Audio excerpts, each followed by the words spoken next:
Hello friends, I am Monal Gupta. हम बात कर रहे हैं एनपीएस की, नेशनल पेंशन सिस्टम। पिछले वीडियो में मैंने आपको बताया था कि एनपीएस क्या होता है, एनपीएस में कैसे इन्वेस्टमेंट होती है, मेन पर्पस क्या होता है उसकी इन्वेस्टमेंट का। आगे कंटिन्यू करते हैं इसे। अब है next, formalities of opening the account. अब एनपीएस में अगर आपको अकाउंट खुलवाना है तो उसकी क्या फॉर्मेलिटीज़ है।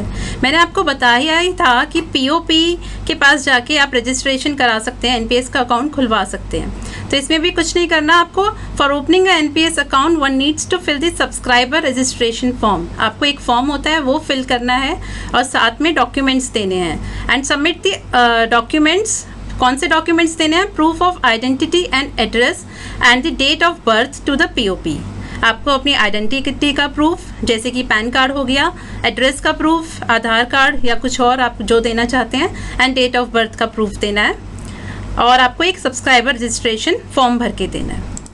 अब आपको ये फॉर्म भरने के बाद एक एनपीएस के लिए पैन इशू होता है।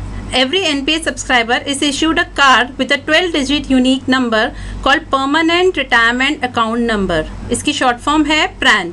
जैसे आपको पैन कार्ड इशू होता है, 10 डिजिट का पैन नंबर आपका होता है जो कि यूनिक होता है, सिर्फ आपके अलावा वो नंबर किसी और का नहीं होगा।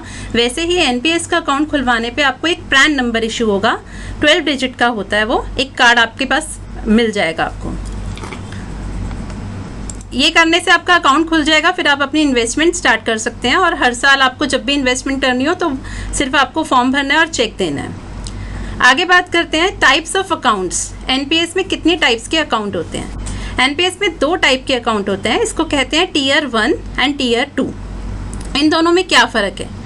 जो टीयर 1 अकाउंट होता है वो मैंडेटरी होता है एंड टीयर 2 वॉलंटरी होता है। इसका मतलब कि टीयर 2 अकाउंट खुलवाने के लिए आपको टीयर 1 अकाउंट खुलवाना पड़ेगा।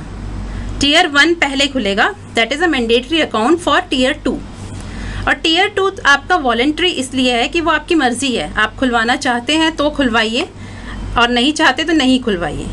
जो बेसिक डिफरेंस है इन दोनों का, बिग डिफरेंस ये है कि टीयर 1 में आप कभी भी पैसा विड्रॉ अपनी मर्जी से नहीं कर सकते, बल्कि टीयर 2 का जो पैसा है आप जब चाहे इन्वेस्ट कीजिए, जब चाहिए निकालिए।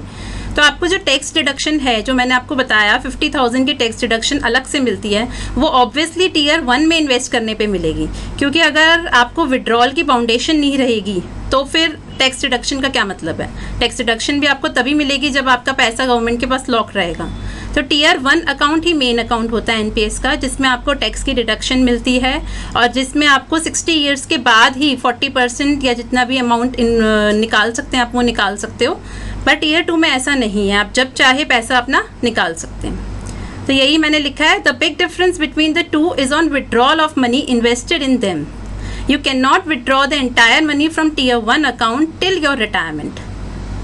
Even on retirement, there are restrictions on withdrawal on the tier 1 account, whereas the subscriber is free to withdraw the entire money from the tier 2 account. यानी कि टीयर 1 अकाउंट में आपकी रिटायरमेंट पे भी आप 100% पैसा वापस नहीं निकाल सकते। आपको कुछ ना कुछ एन्यूटी खरीदनी पड़ेगी। एन्यूटी मैंने पिछली वीडियो में समझाया था कि आपको अपने लिए पेंशन जो बंधवाओगे आप, उसके लिए पेंशन खरीदनी पड़ती है, जो एम्पैनल्ड लाइफ इंश्योरेंस कंपनीज होती हैं पीएफआरडीए पे, उनसे। तो आप 100% पैसा टीयर 1 में रिटायरमेंट पे भी नहीं निकाल सकते, बल्कि टीयर 2 में आप जब चाहे पैसा निकाल सकते हैं। अब ये टीयर 2 के बारे में लिखा है, this is a voluntary saving facility, the applicant will be free to withdraw his and her savings from the account whenever he और she wishes. This is not a retirement account and applicant cannot claim any tax benefit against the contribution to this account. मैंने बताया ही आपको, अगर आप इसमें से पैसा जब मर्जी चाहे निकाल सकते हैं तो आपको टैक्स की रिडक्शन भी इस वाले अकाउंट में नहीं मिलेगी। अब आपको विड्रॉल की बात कर रहे हैं हम। ऑब्वियसली टीयर 2 में तो आप कभी भी कर सकते हैं। टीयर 1 में क्या कंडीशंस हैं, क्या आपके ऊपर रिस्ट्रिक्शंस हैं, आप कब पैसा विड्रॉ कर सकते हैं और कितना कर सकते हैं। सबसे पहले हम बात कर रहे हैं कि अभी आप 60 साल के नहीं हुए, आप वर्किंग हैं, आप एनपीएस में कंट्रीब्यूट कर रहे हैं और बीच में कोई ऐसी सिचुएशन आ गई, आप चाहते हो कि आपको कुछ पैसा आपके एनपीएस कंट्रीब्यूशन में से, कॉर्पस जो इकट्ठा हुआ है उसमें से मिल जाए। तो पहले हम बात कर रहे हैं पार्शियल विड्रॉल की। उसकी क्या कंडीशंस हैं?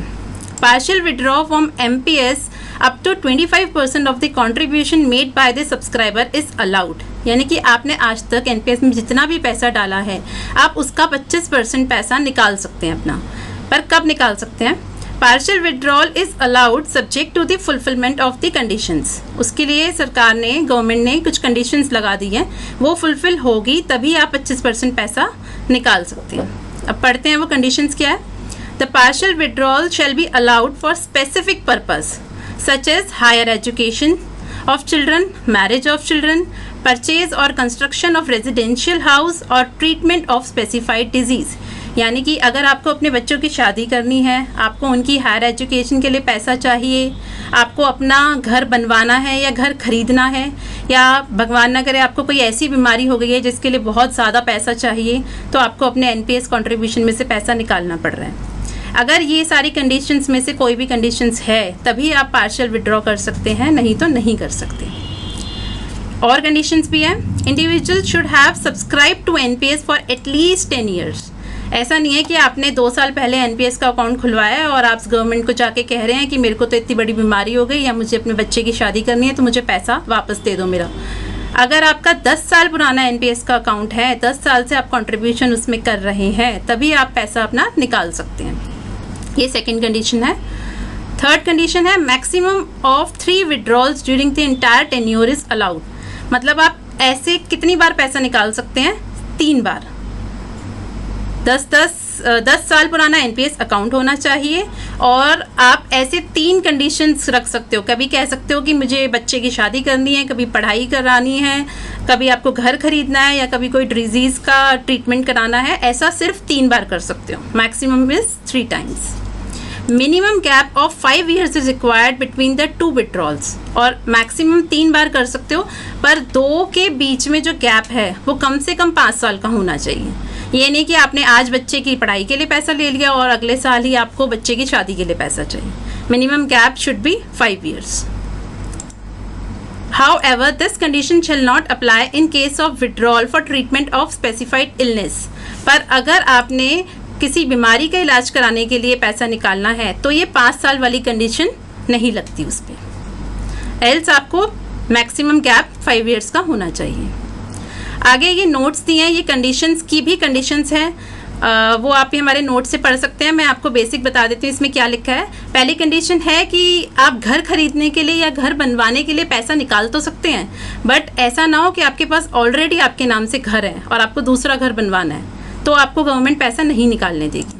For the purchase or construction of a residential house or flat in his or her name or in a joint name with his or her legally wedded spouse, in case the subscriber already owns either individually or in the joint name a residential house or flat other than ancestral property, no withdrawal under this regulations shall be permitted। यानी कि अगर आपके नाम से already घर है तो आप दोबारा घर खरीदने के लिए पैसे के निकालना चाहो तो नहीं अलाउड है। ऐसे ही यहाँ पे ट्रीटमेंट ऑफ स्पेसिफाइड इलनेस जो कहा है कि बीमारी का इलाज कराने के लिए पैसा निकाल सकते हैं, वो बीमारियों की भी लिस्ट दी हुई है।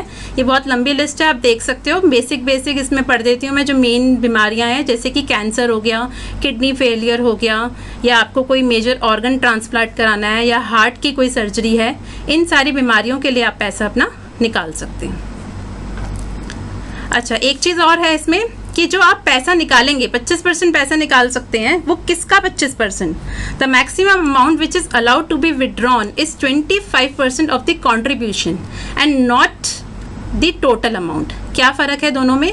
जैसे आपने मान लीजिए 8 लाख रुपए आज तक एनपीएस में इन्वेस्ट किए हैं, वो 8 लाख रुपए आपके ग्रो होके, पैसा ग्रो तो होगा ही आपका, इक्विटीज़ में, गवर्नमेंट सिक्योरिटीज़ में पैसा इन्वेस्ट हो रहा है तो वो कुछ ना कुछ बढ़ेगा पैसा। मान लीजिए वो 8 लाख का 10 लाख हो गया है, तो अगर आप 25% निकालेंगे तो वो 25% आप 8 लाख का निकाल सकते हैं, ना कि 10 लाख का। You can withdraw 25% of the amount invested by you, contributed by you, and not of the accumulated corpus। तो यही मैंने लिखा है इसमें। For example, if the contribution is 6 lakhs and now it is grown up to 8 lakhs, then he can withdraw 25% of 6 lakhs only and not 8 lakhs। Clear हो गया होगा ये आपको।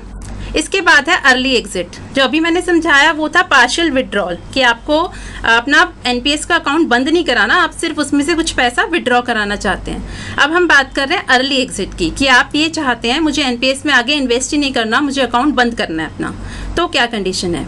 If the investor wants to exit before 60 for the purpose other than the specified above, ऊपर जो purpose हमने बताए हैं तब तो आपको बंद कराने की ज़रूरत ही नहीं है, आप विड्रॉ कर लीजिए पैसा। बट अगर ऊपर वाला कोई भी रीज़न नहीं है और तो भी आप बंद कराना चाहते हैं तो क्या है, then only 20% contribution can be withdrawn while remaining 80% has to be used for buying the annuity from the life insurer।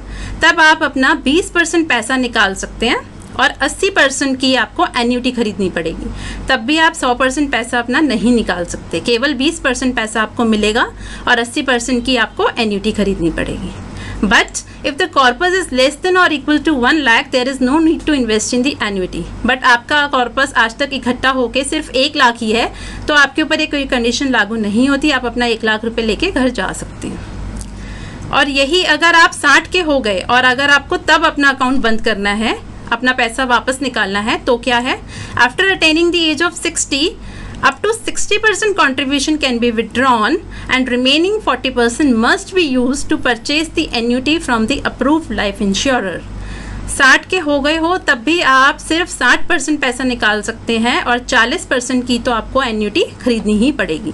60 से पहले आपको 20% निकाल सकते हो, 80% की एन्यूटी खरीदनी है, और 60 पे होने पे 60% निकाल सकते हैं और 40% की आपको एन्यूटी खरीदनी होगी। पर अगर आपका कॉर्पस सिर्फ 2 लाख ही हुआ है अभी तक इकट्ठा तो आप अपना पूरा पैसा निकाल सकते हैं। If the corpus is less than और equal to 2 lakhs then there is no need to invest in to annuity, the entire amount can be withdrawn in lump sum. सिर्फ 2 लाख रुपए एक्यूमुलेटेड अमाउंट है at the age of 60 years तो आप पूरा amount निकाल सकते हैं। तो ठीक है फ्रेंड्स, इस वीडियो में इतना ही। मैंने आपको बताया कि एनपीएस में से एग्जिट करना हो या पैसा विड्रॉ करना हो तो कैसे कर सकते हैं, क्या कंडीशंस हैं और कितने टाइप्स के अकाउंट्स होते हैं, और एनपीएस का अकाउंट खुलवाने के लिए क्या फॉर्मेलिटीज़ हैं। आप हमें व्हाट्सएप या एसएमएस कर सकते हैं अपनी कोई भी क्वेरी या कोई भी डाउट 9599222549 पर। हमें कॉल करके बात कर सकते हैं 9810398903 पर। हमारी वेबसाइट है www.ngfinserv.com, इस पर विजिट कर सकते हैं। वहाँ पे आपको ये सारी वीडियोस, सारे नोट्स और हमारे अदर इन्वेस्टमेंट ऑप्शंस भी अवेलेबल हैं। तो ज़रूर हमारी साइट पे आइएगा, देखिएगा। Thank you.